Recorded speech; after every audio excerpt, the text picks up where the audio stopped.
ಚಿಂತಾಮಣಿ ಧ್ವನಿಗೆ ಸ್ವಾಗತ. ಚಿಂತಾಮಣಿ ನಗರದಲ್ಲಿ ಇಂದು ಶ್ರೀ ಕೆಂಪೇಗೌಡರ 515ನೇ ಜಯಂತಿ ಕಾರ್ಯಕ್ರಮವನ್ನು ಉನ್ನತ ಶಿಕ್ಷಣ ಹಾಗೂ ಜಿಲ್ಲಾ ಉಸ್ತುವಾರಿ ಸಚಿವರಾದ ಡಾಕ್ಟರ್ ಎಂ.ಸಿ. ಸುಧಾಕರ್ ಅವರು ಉದ್ಘಾಟಿಸಿದರು. ನಂತರ ಈ ಕಾರ್ಯಕ್ರಮದಲ್ಲಿ PUC ಮತ್ತು SSLC ಪರೀಕ್ಷೆಯಲ್ಲಿ ಅತ್ಯುನ್ನತ ಅಂಕಗಳ ಗಳಿಸಿದ ವಿದ್ಯಾರ್ಥಿಗಳಿಗೆ ಸನ್ಮಾನ ಕಾರ್ಯಕ್ರಮವನ್ನು ನಡೆಸಿದರು. ನೆನಪಿನ ಕಾಣಿಕೆ ಸಹಾಯಧನವನ್ನು ನೀಡಿದರು. ಸಚಿವರಿಗೆ ಒಕ್ಕಲಿಗರ ಮುಖಂಡರಿಂದ ಕಾರ್ಯಕ್ರಮದ ಮುಕ್ತಾಯದ ನಂತರ ಸನ್ಮಾನ ಕಾರ್ಯಕ್ರಮವನ್ನು ನಡೆಸಿದರು ಹಾಗೂ ರಾಷ್ಟ್ರೀಯ ಹಬ್ಬಗಳ ಸಮಿತಿಯ ಅಧಿಕಾರಿಗಳಿಗೂ ಸಹ ಸನ್ಮಾನ ಕಾರ್ಯಕ್ರಮ ಮಾಡಿದರು.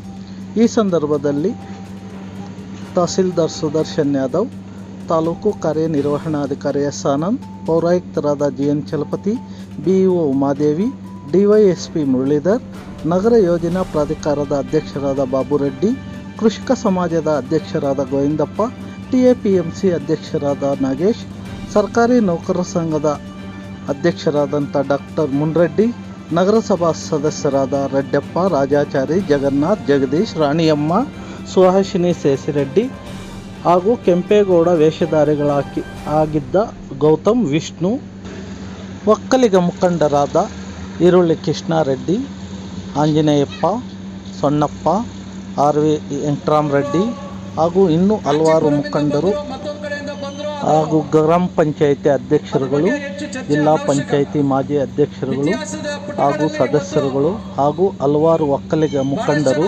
ಸಾರ್ವಜನಿಕರು ಉಪಸ್ಥಿತರಿದ್ದರು. ಅವರದೇ ಆದಂಥ ಅಭಿಪ್ರಾಯಗಳನ್ನು ವ್ಯಕ್ತಪಡಿಸ್ತಾ ಇರ್ತಕ್ಕಂಥದ್ದನ್ನು ನಾವು ನೋಡ್ತಾ ಇದ್ದೇವೆ. ಆದರೆ ಇವತ್ತು ಅದು ನಮಗೆ ಅಷ್ಟು ದೊಡ್ಡ ಪ್ರಮುಖವಾದಂಥ ವಿಷಯ ಅಲ್ಲ. ಇವತ್ತು ಪ್ರತಿಯೊಂದು ಸಂದರ್ಭದಲ್ಲೂ ಬೆಂಗಳೂರಿನ ನಿರ್ಮಾತ ಯಾರು ಅಂತ ಹೇಳಿದ್ರೆ ಕೆಂಪೇಗೌಡರು ಅಂತ ಹೇಳಿ ಹೇಳ್ತಕ್ಕಂಥ ಮಾತು ಇವತ್ತು ಪ್ರಸ್ತುತ. ಅವ್ರು ಎಲ್ಲಿಂದ ಬಂದ್ರು, ಯಾಕೆ ಬಂದ್ರು, ಹೇಗೆ ಸ್ಥಾಪನೆ ಮಾಡಿದ್ರು ಅಂತಕ್ಕಂಥದ್ದು ಇವತ್ತು ಬಹಳ ಮುಖ್ಯವಾಗಿರ್ತಕ್ಕಂಥ ವಿಚಾರ. ಅವರ ನಿರೀಕ್ಷೆ ಮೀರಿ ಇವತ್ತು ಬೆಂಗಳೂರು ಬೆಳೆದು ನಿಂತಿದೆ.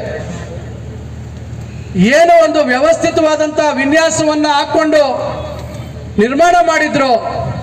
ಆದರೆ ನಾವುಗಳು ನಮ್ಮಗಳ ಸ್ವಾರ್ಥಕ್ಕೆ, ನಮ್ಮಗಳ ಹಣದ ದಾಹಕ್ಕೆ ಅಂತ ಸುಂದರವಾದ ಬೆಂಗಳೂರು ಮತ್ತಷ್ಟು ಸುಂದರಗೊಳಿಸೋದು ಬಿಟ್ಟು ಇವತ್ತು ಅದನ್ನು ವಿಕೃತಗೊಳಿಸ್ತಕ್ಕಂಥ ಕೆಲಸಗಳನ್ನು ಇತ್ತೀಚಿನ ಹಲವಾರು ವರ್ಷಗಳಿಂದ ನಾವು ಮಾಡ್ಕೊಂಡು ಬಂದಿದ್ದೀವಿ.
ದೇವರು ತಮ್ಮೆಲ್ಲರಿಗೂ ಆರೋಗ್ಯ ಮತ್ತು ಶಿಕ್ಷಣವನ್ನು ಕೊಡಲಿ ಅಂತ ಕೆಂಪೇಗೌಡ ಪ್ರತಿಭಾ ಪುರಸ್ಕಾರ ನೀಡಿರ್ತಕ್ಕಂಥ ಎಲ್ಲರಿಗೂ ಅಭಿನಂದನೆಗಳನ್ನು ಸಲ್ಲಿಸುತ್ತಾ ಮುಂದಿನ ಸರದಿ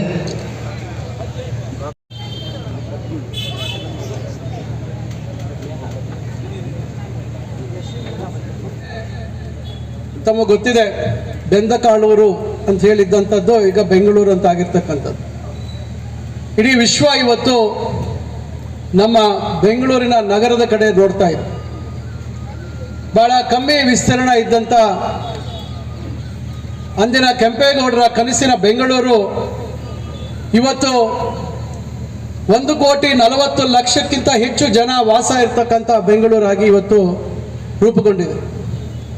ಅದರ ಒಂದು ನೋವಿನ ವಿಚಾರ ಏನಂದರೆ 500 ವರ್ಷಗಳ ಹಿಂದೆ ಕೆಂಪೇಗೌಡರು ಒಂದು ಸುಸಜ್ಜಿತವಾದಂಥ ಭವಿಷ್ಯತ್ತಿನ ದೃಷ್ಟಿಯಲ್ಲಿ ಒಂದು ಸುಂದರವಾದ ನಗರ ನಿರ್ಮಾಣ ಆಗಬೇಕು, ಮುಂದಿನ ಪೀಳಿಗೆ ನೆಮ್ಮದಿಯ ಬದುಕನ್ನು ಬಾಳಲಿಕ್ಕೆ ಎಲ್ಲ ಜಾತಿ ವರ್ಗದ ಜನ ಅವರವರ ಕುಲ ಕಸುಬಿನ ಒಂದು ಆಧಾರದ ಮೇಲೆ ಅವರೆಲ್ಲರೂ ಒಂದೊಂದು ಭಾಗದಲ್ಲಿ ವಾಸ ಇರಬೇಕು ಅಂತ ಹೇಳಿ ಹಲವಾರು ಪೇಟೆಗಳನ್ನು, ಕೋಟೆಗಳನ್ನು, ಕೆರೆಗಳನ್ನು, ಉದ್ಯಾನವನಗಳನ್ನು, ಮಾರುಕಟ್ಟೆಗಳನ್ನು ಇವೆಲ್ಲವನ್ನ ಬಹಳ ದೂರದೃಷ್ಟಿ ಇಟ್ಕೊಂಡು ಸ್ಥಾಪನೆ ಮಾಡಿರ್ತಕ್ಕಂಥದ್ದು ಕೆಂಪೇಗೌಡರು.